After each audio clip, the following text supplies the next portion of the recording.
Time and টাইরয়েড for নুন তারা বলছি যে দুনিয়ার সবথেকে খারাপ জিনিস হচ্ছে মোবাইল। মোবাইল হাতে থাকলে গুরুত্বপূর্ণ সময়টা এমনভাবে চলে যায় যে টেরও পাওয়া যায় না। সকাল থেকে বলতেছি কাজ করবো, বাইরের জায়গায় যাবো, কিন্তু যেতেই পারতেছি না। ওই যে মোবাইল হাতে নিলাম, দেখি দেখি দেখি করতে অনেক সময় পাড়িয়ে যায়, ঠিক না? আমাদের কিন্তু হায়ারটা একদিন এরকমভাবে শেষ হয়ে যাবে,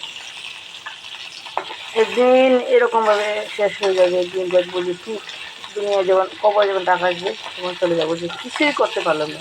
আর একটু সময় পাইতাম, আর একটু সময় পাইতাম, আর একটু কাজ করে যেতাম।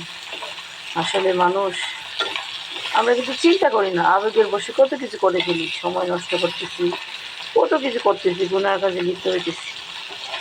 আমরা যে কবরে যেতে হবে আমরা একবারও চিন্তা করি না। এই জন্য বলি যে সময়ের কাজ সময় করা বুদ্ধিমানের কাজ। আপনি যদি সময়ের কাজ সময় করে দিতে পারেন, দুনিয়া এবং আখেরাতে উভয় স্থানে শান্তি পাওয়া যাবে। যারা আমার ভিডিওটা দেখতেছেন অবশ্যই কিন্তু একটা লাইক কমেন্ট শেয়ার করে যাবেন। কিন্তু ফলোয়ার যে অবস্থা, ফলোয়ার এই যে লাল হয়ে রয়েছে ফলোয়ার, নেট ফলোয়ার তো আর বাড়ে না। এটা আমি কীভাবে দিন করবো আমি এটাই বুঝতে পারি না।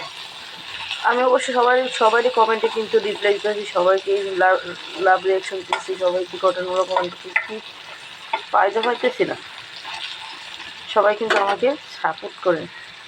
ওকে, হাফেজ।